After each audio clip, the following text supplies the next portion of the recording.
స్తోత్రం. నాలుగవ దినములో మనం ఉన్నాం. ఆలయ ప్రతిష్ఠిత పండుగ 4వ దినమందు మీ అందరికీ ఆలయ ప్రతిష్ఠిత పండుగ శుభాకాంక్షలు తెలియజేస్తున్నాను. తండ్రి బిడ్డలారా, మనము మరి గతించిన దినముల నుండి ఈ ఆలయ ప్రతిష్ఠిత పండుగ ఎలా వచ్చింది, ఆలయ ప్రతిష్ఠిత పండుగ ఎలా వచ్చింది? మనకు పరిశుద్ధ గ్రంథములో చాలా పండుగలు ఇవ్వబడ్డాయి. పరిశుద్ధ గ్రంథములో మనకు చాలా పండుగలు ఇవ్వబడినాయి. మొట్టమొదటిగా మనకు వచ్చే పండుగ ఏమిటంటే పస్కా పండుగ. ఏ పండుగ అండి? పస్కా పండుగ. ఈ పస్కా పండుగ ఎలా వచ్చింది? సుమారు 430 సంవత్సరాలు ఐగుప్తు దేశంలో ఇశ్రాయేలీలు ఉన్నారు. ఒక అన్య రాజు చేతులు వారు చాలా కాలము 100 ఏళ్ళు బానిసలుగా ఉన్నప్పుడు పరమ తండ్రి ఏం చేశాడంటే వారిని ఆ బానిసత్వం నుంచి విడిపించారు. అటు గొప్ప విడుదల కలగజేసిన పండుగే ఏం పండుగ అండి? పస్కా పండుగ. అలాగే ప్రతి పండుగకు ఒక చరిత్ర పరిశుద్ధ లేఖనాల్లో ఉన్నది. అలాగనే యోహాను సువార్త 10వ అధ్యాయము 22వ వచనంలో ఆలయ ప్రతిష్ఠిత పండుగ గురించి రాయబడి ఉన్నది. మరి ఈ పండుగ ఎలా వచ్చింది, దీనికి ఈ పండుగకు సంబంధించినటువంటి చరిత్రకు మరి ఆధారాలు ఎక్కడున్నాయని మనము పరిశీలన చేస్తే మనకి ఎక్కడ దొరుకుతా ఉన్నాయి ఆధారాలు అంటే మక్కాబీల గ్రంథములో, మొదటి గ్రంథములో, 2వ గ్రంథములో కూడా ఆధారాలు ఉన్నాయి. మరి అప్పుడు ఏం జరిగింది, మక్కాబీల కాలంలో ఏం జరిగింది అని మనము చరిత్రను పరిశీలన చేస్తే ఆంతియోకయ ఎపిఫానిస్ అనే ఒక గ్రీకు రాజు ఇశ్రాయేలుపై దాడి చేసి ఇశ్రాయేలు ప్రజలందరినీ కూడా మరి 10 రకాల బాధలకు గురి చేసినట్టుగా మనం గతించిన దినం ధ్యానించుకున్నాం. ఏం చేశారు ఆయన? ఏం చేశారండి? ఆరాధన నియమాలన్నీ కూడా నిలిపివేశారు. అనుదిన బలిని నిలిపివేశారు. విశ్రాంతి దినాలు ఆచరించకుండా ఆజ్ఞాపించారు. పండుగలు ఆచరించకుండా ఆజ్ఞాపించారు. ఇంకా పరిశుద్ధ నియమాలేమి పాటించకుండా ఆజ్ఞాపించారు.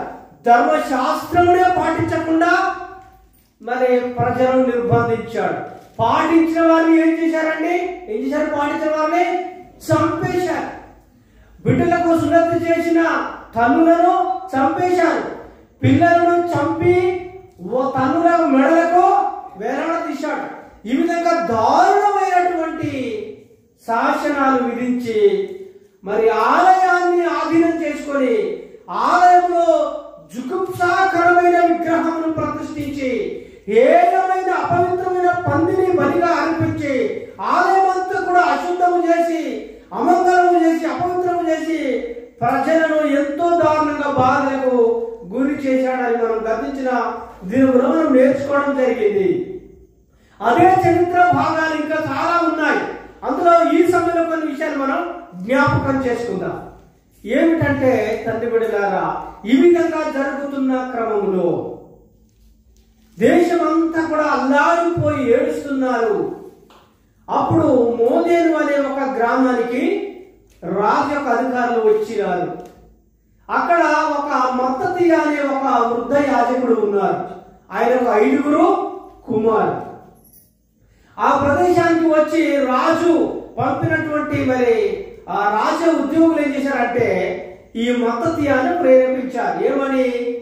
ఈ గ్రామంలో, ఈ పట్టణంలో నీవే రాజు ఆజ్ఞ నెరవేర్చిన వారిలో మొదటి వాడిగా ఉండవచ్చు కదా. రాజు ఇక్కడ విగ్రహాన్ని ప్రతిష్ఠించడానికి అందరినీ పిలుస్తా ఉన్నారు అని చాలా మంది ఆయనను బలవంతం చేస్తా ఉన్నారు. అప్పుడు ఆయన ఎంతో బాధపడతా ఉన్నాడు. ఎవరు? మత్తతియా. ఇటువంటి కష్టకాలాన్ని, ఇటువంటి దుఃఖకరమైన కాలాన్ని చూడడానికే నేనున్నానా?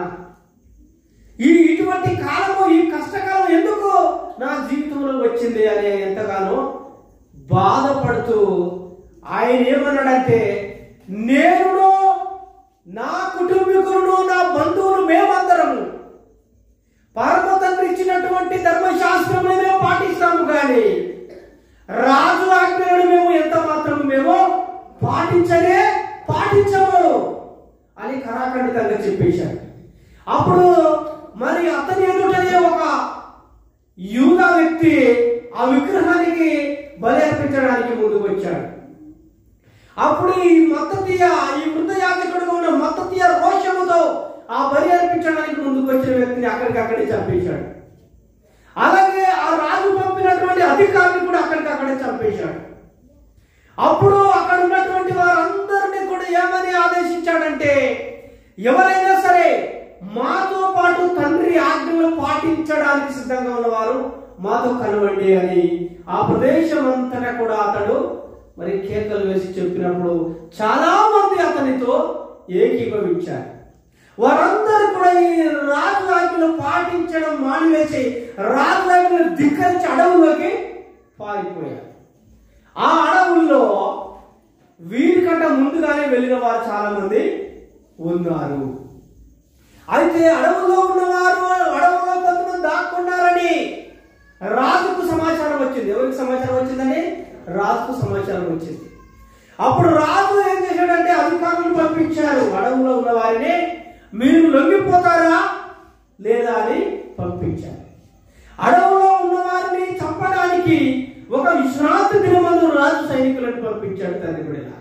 అయితే దాక్కున్నటువంటి ఆ ఇశ్రాయేలు ఆ యూదా ప్రజలు ఏం చేశారంటే, మీరు మమ్మల్ని ఏం చేసినా సరే ఈ సబ్బాత్ దినమందు మేము ఆ పరమ తండ్రి కొరకు ఆయన ఆజ్ఞ కొరకు చచ్చిపోతాము, కానీ మేము మాత్రం రాజు ఆజ్ఞకు లొంగము అని ఆ రేఖకంఠముతో చెప్పారు. అప్పుడు ఏం చేశారంటే, రాజు పంపినటువంటి అధికారులు, మీకు సమయం ఉన్నది, మీరు ఎప్పుడైనా సరే రాజు యొక్క ఆజ్ఞకు లొంగిపోండి, లేకపోతే మేము మిమ్మల్ని చంపేస్తామన్నారు. వారేమన్నారు తెలుసా? మీరు చంపినా ఆ పరమ తండ్రి కొరకు మేము చనిపోతాము, కానీ రాజు ఆజ్ఞకు మాత్రం మేము లొంగము అని చెప్పారు తండ్రి బిడ్డలారా. అప్పుడు సుమారు ఒక విశ్రాంతి దినమందు 1000 మందిని చంపేశారండి. ఎంతమంది చంపేశారండి? 1000 మందిని చంపేశారు తండ్రి బిడ్డలారా. పరమ తండ్రి యొక్క గ్రంథాలన్నింటినీ కూడా ఏం చేస్తారు? మీరు లేకుండా చేసేస్తారు. రాబో తరాలకు పరమ తండ్రి ఆడవాళ్ళే లేకుండా మీరు చేసేస్తారు. కనుక మనం ఏం చేయాలంటే, మనము శపాత్రమైనా సరే శత్రువుతో మనము యుద్ధం చేయాలని వారు నిర్ణయించుకున్నారు తండ్రి బిడ్డలారా. అప్పుడు వీరికంటే ముందుగానే అడవులో దాక్కున్న వారు ఉన్నారు కొంతమంది. వారిని ఏమన్నారంటే చరిత్రలో హసదీయులు అన్నారు. ఏమన్నారంటే వారిని హసదీయులు. వీరు గొప్ప వీరులు. వీరు ధర్మశాస్త్రాన్ని కాపాడడానికి పరమ తండ్రి కొరకు నిలబడడానికి పూనుకున్న వారు తండ్రి బిడ్డలారా. అప్పుడు వారందరూ కలిసి ఒక సైన్యముగా ఏర్పడ్డారు. ఎవరు? ఈ మత్తతీయతో కలిసిన వారు, వీరిని మక్కాబీలు అన్నారు. వీరికంటే ముందుగా అడవులోకి వెళ్ళిపోయిన వారు ఉన్నారు, వారిని హసదీయులు అన్నారు. వీరందరి పోరాటం ఒకటే కనుక వీరందరూ కలిసి ఐక్యమయ్యి అప్పుడు ఈ గ్రీకుల మీదకి, సిరియన్ల మీదకి యుద్ధానికి వచ్చారు. చూడండి, యుద్ధానికి వచ్చినప్పుడు పరమ తండ్రి వారి పక్షముగా ఉన్నారు. వారికి, ఆ సైన్యానికి ఈ మత్తతీయ ఒక గొప్ప సందేశాన్ని ఇచ్చాడు. ఏమని సందేశం ఇచ్చాడంటే, చూడండి, ఇటువంటి కష్టము మనకు ఎదురైంది కనుక మనం ఎలా నిలబడాలి? ఈ మత్తతీయ ఆ యొక్క రాజు పంపినటువంటి ఆ ఉద్యోగిని, ఆ యొక్క పరమ తండ్రికి విరోధంగా విగ్రహాన్ని బలి అర్పించిన ఒక యూదుని చంపిన సందర్భాన్ని గురించి చరిత్ర ఏమని తెలియజేస్తా ఉందంటే ఒకానొక దినమందు ఫినెహాసు ఏం చేశాడంటే తండ్రి బిడ్డలారా, ఇశ్రాయేలు ప్రజలందరూ కూడా సంఖ్యాకాండంలో మనం చూస్తాం. సంఖ్యాకాండం 24-25 అధ్యాయాలలో ఇశ్రాయేలు ప్రజలందరినీ బిలాము, బాలాకు మోసగించి ఏం చేశారండి? పెయోరుకు బలి అర్పించడానికి మోయాబురాండ్రతో వ్యభిచరించడానికి ప్రేరేపించాడు. అటువంటి కాలంలో ఫినెహాసు నిలబడి ఏం చేశారంటే ఇశ్రాయేలు మీదకి తెగులు రాకుండా ఆ వ్యభిచారం చేస్తున్నటువంటి వ్యక్తిని అక్కడికక్కడే చంపివేశాడు. అలాగనే మొత్తీయ చేసిన పోరాటం చరిత్రలో లిఖించబడినది. కనుక మన భక్తికి, మనం వెళ్ళే పరిశుద్ధ మార్గానికి అంత మాత్రమే కాదు. ఈనాడు చాలా మంది రకరకాల భక్తి మార్గాలు కలిగి ఉన్నారు. దాని గురించి వాక్యం చెప్పడం లేదు. పరమ తండ్రి ఇచ్చినటువంటి ఆజ్ఞలకు వ్యతిరేకంగా ఎవరైనా నిలబడినప్పుడు ఆ ఆజ్ఞలను కాపాడుకోవడానికి మనము పోరాడవలసి ఉన్నది. కానీ ఈనాడు చాలా మంది వారు సొంతంగా కొన్ని వారి మతానికి సంబంధించిన కట్టుబాట్లు కొన్ని పెట్టుకున్నారు. వాటికి వాక్యం అనుకూలం కాకపోతే వారు వాక్యాన్ని కూడా తప్పుపట్టే వారుగా ఉన్నారు. కానీ వీరు చేసింది అది కాదు తండ్రి బిడ్డలారా. వాక్యానికి అనుకూలంగా వారు బ్రతకాలని నిర్ణయించుకున్నారు. ఆ వాక్యానికి వ్యతిరేకంగా ఎవరైనా నిలబడితే ఆ వాక్యాన్ని కాపాడడానికి, ధర్మశాస్త్రాన్ని కాపాడడానికి ఏం చేశారు? వాళ్ళు పోరాటము జరిగింది తండ్రి బిడ్డలారా. కానీ ఈనాడు మనము క్రైస్తవ్యాన్ని పరిశీలిస్తే చాలా మంది క్రైస్తవ సహోదరులు వారికి సొంత సిద్ధాంతాలు కలిగి ఉన్నారు కదమ్మా. వారి సొంత డినామినేషన్ సిద్ధాంతాలు కలిగి ఉన్నారు. అవి వాక్యానికి సరిపోకపోతే వారు ఏం చేస్తా ఉన్నారంటే వాక్యాన్ని తప్పుగా వక్రీకరిస్తున్నారు. వాక్యాన్ని తప్పుగా వక్రీకరిస్తా ఉన్నారు. అయితే మనము వాక్యాన్ని యథార్థంగా అర్థం చేసుకోవాలి. ఈ యొక్క హనుక పండుగ, ఈ యొక్క ఆలయ ప్రతిష్ఠిత పండుగ చరిత్ర మనకు అదే బోధిస్తుంది. వాక్యానికి వ్యతిరేకమైనటువంటి రాజులు, రాజ్యాలు వస్తారు, అధికారులు వస్తారు. చూడండి, మనము తెస్సలోనికైలకు రాసిన 2వ పత్రిక 2వ అధ్యాయము 7వ వచనాన్ని ఒకసారి జ్ఞాపకం చేసుకుందాం. తెస్సలోనికైలకు రాసిన 2వ పత్రిక 2వ అధ్యాయము 7వ వచనం ఒకసారి మీరు చదవండి.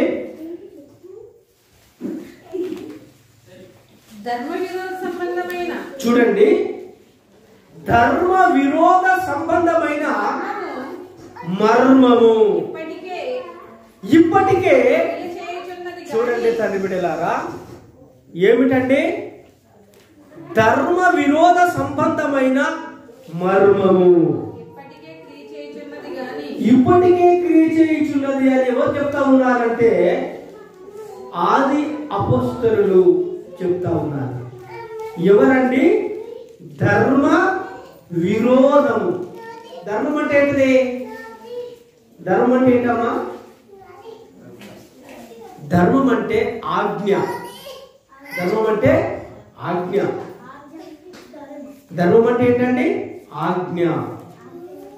ఎఫెసీ పత్రిక చూడండి, మీకు చక్కగా అర్థం అవడానికి నేను ఈ భాగాన్ని చూపిస్తున్నా. ఎఫెసీ పత్రిక 6వ అధ్యాయం 1వ వచనం. ధర్మం అంటే ఏంటో మీకు అర్థం అవడానికి. పిల్లలారా, సర్వాధికారులందు మీరు తల్లిదండ్రులకు విధేయులై ఇది ధర్మమే. అంటే ఇటువంటి అనేకమైన ఆజ్ఞల గురించి చెప్పే గ్రంథమే ధర్మ శాస్త్రం. కాబట్టి ధర్మశాస్త్రానికి ఆజ్ఞలకు విరోధమైనటువంటి విధానాలు నేటికి కొనసాగుతున్నప్పుడు వాటి నుండి, ఆ ధర్మ విరోధ సంబంధమైన ప్రభావం నుండి, అటువంటి బోధల నుండి, అటువంటి సిద్ధాంతాల నుండి ధర్మానికి అనుకూలంగా మనము మన జీవితాన్ని మార్చుకోవాలి. మక్కాబీలు దాని కొరకే పోరాడారు. ఆలయ ప్రతిష్ఠిత పండుగను గురించిన చరిత్ర మనకేం తెలియజేస్తా ఉందంటే అనేకులు ధర్మశాస్త్రానికి విరోధంగా నిలబడతారు. ధర్మశాస్త్రాన్ని ఆచరింపకుండా, అనుసరింపకుండా, ఆజ్ఞలు పాటించకుండా చాలా మంది రాజులు, రాజ్య రాజ్యాలు వచ్చాయి. ఈనాటికి కూడా క్రైస్తవ్యంలో కూడా అనేక బోధలు ధర్మానికి అనగా పరమతండ్రి ఆజ్ఞలకు, ధర్మశాస్త్రములకు, పరమతండ్రి గ్రంథానికి వ్యతిరేకమైన బోధలు కొనసాగుతున్నాయి. గొప్ప గొప్ప బోధకులు కూడా బోధిస్తూ ఉన్నారు. కానీ మనం ఎలా అర్థం చేసుకోవాలి అంటే, తెస్సలోనికి రాసిన 2వ పత్రిక 2వ అధ్యాయం 7వ వచనంలో రాయబడిన ప్రకారంగా ధర్మ విరోధమైనటువంటి మర్మము ఆ మొదటి శతాబ్దంలో అది ఉంది, మక్కాబీల కాలంలో ఉంది, ఈ కాలంలో కూడా అది అనేక రకమైన కోణాలలో కొనసాగుతూ ఉంది. అది ధర్మ విరోధమా లేకపోతే పరమతండ్రి యొక్క ధర్మానికి అనుకూలమా అనేది మనకు ఎలా తెలుస్తుంది? మనం ఎలా గ్రహించగలమంటే, తండ్రి ఆజ్ఞలు పాటించకుండా అది అనేకులను ప్రేరేపిస్తూ ఉంది. అది వ్యక్తుల ద్వారా కావచ్చు, అది డినామినేషన్ సిద్ధాంతాల ద్వారా కావచ్చు, గొప్ప గొప్ప రాజకీయ అధికారుల ద్వారా కావచ్చు, దేశ పరిపాలకుల ద్వారా కూడా కావచ్చు. అయితే ఆలయ ప్రతిష్ఠిత పండుగ మనకు ఏం తెలియజేస్తూ ఉందంటే, ఇటువంటివి ఏమి జరిగినా సరే ఒక మొత్తమీయ కుటుంబం వల్ల మనం ఏం చేయాలి? ఆజ్ఞల కొరకు మనము నిలబడాలి. మొత్తమీయ కుమారుల వల్ల మనం ఏం చేయాలి? తండ్రి ఆజ్ఞల కొరకు మనము నిలబడాలి. మనము నిలబడి మన భక్తి మార్గంలో మనం ముందుకు కొనసాగాలి. ఈ సందర్భాలని జ్ఞాపకం చేసి ధర్మశాస్త్రాన్ని కాపాడడానికి, పరిశుద్ధంగా జీవించడానికి తన సైన్యం అంతటిని కూడా ఆయన ఏం చేశారంటే, తండ్రి బిడ్డలారా ప్రోత్సహించాడు, బలపరిచాడు. యెహోషువని జ్ఞాపకం చేశాడు. యెహోషువ ఎంతో శ్రద్ధ భక్తులు నిలబడ్డాడు కనుక మోషే అనంతరం ఆయన గొప్ప నాయకుడు అయ్యాడని. కాలేబుని జ్ఞాపకం చేస్తా ఉన్నాడు. కాలేబు నమ్మకంగా కానాను దేశాన్ని వేగు చూశాడు కనుక అతను ఆ దేశంలో అడుగు పెట్టాడని. దావీదుని జ్ఞాపకం చేస్తా ఉన్నాడు. దావీదు గొలియాతును చంపడానికి, చూశారండి, గొలియాతు ఇశ్రాయేలు సైన్యాన్ని తిరస్కరించి పరమతండ్రి నామాన్ని దూషించి మాట్లాడినప్పుడు దావీదు ఎలాగా గొలియాతు ముందు నిలబడి పరమతండ్రి పక్షంగా యుద్ధం చేశాడో ఆయనను గురించి జ్ఞాపకం చేస్తా ఉన్నాడు. అలాగే ఏలీయాను గురించి జ్ఞాపకం చేస్తా ఉన్నాడు. ఆహాబు రాజు, యెజబెలు రాణి ఇశ్రాయేలు ప్రజలలో నిజమైనటువంటి భక్తులను, ప్రవక్తలను చంపుతున్నప్పుడు ఏలియా ఎలాగ పరమతండ్రి పక్షంగా నిలబడ్డాడో ఆయన జ్ఞాపకం చేసి తన సైన్యాన్ని బలపరిచి చివరికి ఆయన మరణించాడు తండ్రి బిడ్డలారా. కనుక ఆ తదనంతరము అతని కుమారులు ఈ పోరాటాన్ని ముందుకు కొనసాగించారు. చివరికి వారు ఆలయాన్ని స్వాధీనం చేసుకొని వారు ఏం చేశారంటే ప్రతిష్ఠించుకున్నారు. ఈ రీతిగా ఆలయ ప్రతిష్ఠిత పండుగ మనం ఏం చేస్తుందంటే, తండ్రి బిడ్డలారా, మనని వాక్యము కొరకు మన జీవితాలని ప్రతిష్ఠించుకునే విధంగా, పరమ తండ్రి కొరకు మనల్ని మనము ప్రోత్సహించుకునే విధంగా ఏం చేస్తుంది వాక్యం? ఈ యొక్క చరిత్ర, ఆలయ ప్రతిష్ఠ పండుగ చరిత్ర మనల్ని ముందుకు నడిపిస్తా ఉంది. అపోస్తలుల రాతల్లో కూడా ధర్మ విరోధ సంబంధమైనటువంటి మర్మం ఇప్పటికే క్రియేట్ చేయుచున్నది. అంటే మొదటి శతాబ్దంలో కూడా ధర్మశాస్త్రానికి విరోధమైన అనేకమైన బోధలు కొనసాగాయి, ఇప్పటికీ కూడా కొనసాగుతున్నాయి. ఇటువంటి కాలంలో మనము పరమ తండ్రి వాక్యము కొరకు మనల్ని మనము ఏం చేసుకోవాలండి? ప్రతిష్ఠించుకోవాలి పరమ తండ్రికి. మన జీవితాలను పరమ తండ్రికి ప్రతిష్ఠించుకోవాలి. మనల్ని మనము ప్రోత్సహించుకోవాలి. ఎంత మాత్రము వెనుకాడకూడదు. పరమ తండ్రి కార్యాలు మన ద్వారా జరగడానికి మనము ముందుకు కొనసాగాలి. ఒక వాక్యాన్ని జ్ఞాపకం చేసుకుందామండి. యెషయా గ్రంథం 64వ అధ్యాయం 7వ వచనం చదువుకుందాం. చూడండి, యెషయా గ్రంథం 64వ అధ్యాయం 7వ వచనం. నీ నామమును బట్టి మొరపెట్టువాడు ఒకడును లేకపోయేది. చూడండి, నిన్ను ఆధారము చేసుకున్నటకై తన్ను తాను ప్రోత్సాహపరుచుకున్నవాడు ఒకడును లేడు. చూశారండి, అటువంటి పరిస్థితి నెలకొన్నప్పుడు పరమతండ్రి స్తోత్రం. ఎవరు ముందుకు వచ్చారు పరమతండ్రి కొరకు నిలబడడానికి? ఎవరు ప్రోత్సాహపరుచుకున్నారు అంటే ఒక మత్తతియాహు ప్రోత్సాహపరుచుకున్నాడు, అతని కుమారులు ప్రోత్సాహపరుచుకున్నారు. వారితో పాటు అనేకులు కలిసి పరమతండ్రి కొరకు వారు ఏం చేశారమ్మా? ఏం చేశారండి? యుద్ధాలు చేసి గ్రంథాన్ని కాపాడుకున్నారు, వారి జాతిని వాళ్ళు రక్షించుకున్నారు. కనుకనే ఈనాడు మనము మెస్సయ్యను రక్షకుడుగా కలిగి ఉన్నాము. కనుక ఈ రీతిగా ఈ ఆలయ ప్రతిష్ఠ పండుగలో మనల్ని మనము తండ్రి కొరకు ప్రోత్సహించుకొని మన జీవితాలను ప్రతిష్ఠించుకొని మనం ముందుకు కొనసాగుదాము. ఆ రీతిగా ఎలోపు మొదలైన వారు మనల్ని నడిపించడం కాక ఆమె దయచేసి అందరూ లేచి